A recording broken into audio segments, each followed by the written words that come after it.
Ah oui, c'est les élèves, vraiment. Les étudiants de Télécom Bretagne qui souhaitent développer donc une application pour les tablettes tactiles pour les rendre plus pratiques pour les personnes âgées nous ont sollicité pour pouvoir observer comment les personnes âgées utilisent les tablettes tactiles. Et donc ce sont les élèves du dispositif relais qui font les observations. Quand j'étais professeur à HEC, j'avais donc des groupes à l'époque assez nombreux, ils étaient je crois de près de 300, mais je m'arrangeais pour négocier avec eux.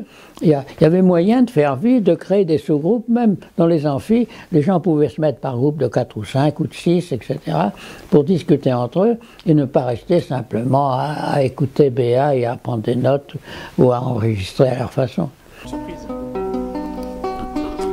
Des transformations radicales de certains élèves, les collègues, rencontrer des collègues qui ont un peu le même état d'esprit. Oui, c'est quand des élèves très décrocheurs parce qu'ils ont mis rendez-vous par exemple à 9h30 avec une personne âgée pour faire une vidéo, ils sont jamais là avant 10h et puis ce jour-là ils arrivent en courant à 9h30 parce qu'il faut être à l'heure. Et la bonne surprise, c'est que d'abord la formation que nous avons proposée aux enseignants, aux chefs d'établissement a été bien accueilli. Ça a marché.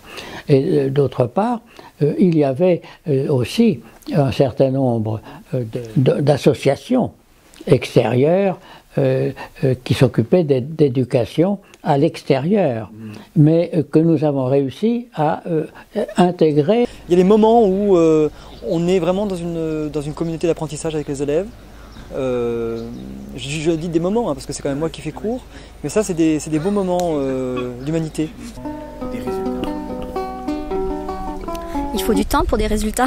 Il y a quand même une évolution de ceux qui sont arrivés petits dans notre établissement 6e, 5e et qui montent en 5e et 4e, et on sent chez ceux-là une reprise de confiance. Beaucoup de choses positives, intéressantes, intelligentes qui ont été faites par les enseignants français un petit peu de tous les côtés et qui m'ont inspiré. Moi, je n'ai pas créé mes idées et mes propositions pragmatiques, mais, si vous voulez, avec plusieurs difficultés typiquement françaises. Premièrement, il n'est pas accepté habituellement qu'un enseignant raconte ce qu'il fait dans sa classe.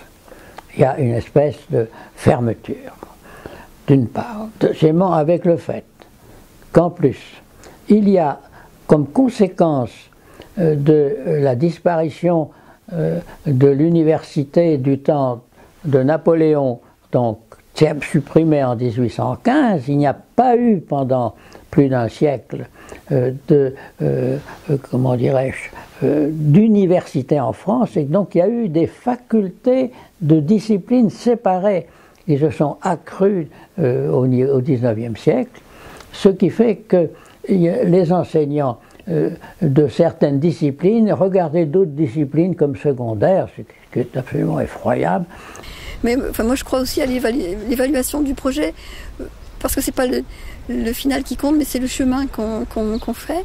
Et quand les élèves entendent, moi j'ai beau leur dire c'est bien ce que tu fais, mais si c'est un partenaire, une personne âgée qui dit oh dis donc tu as fait des progrès, ou bon, ça c'est de la réelle évaluation, quoi. C'est un des gros problèmes de la réorganisation. Comment faire qu'un jeune qui a envie de devenir chimiste puisse s'intéresser à la chimie un peu plus que d'autres qui veulent s'intéresser à la littérature? Et est-ce que vraiment le fin du fin, c'est la haute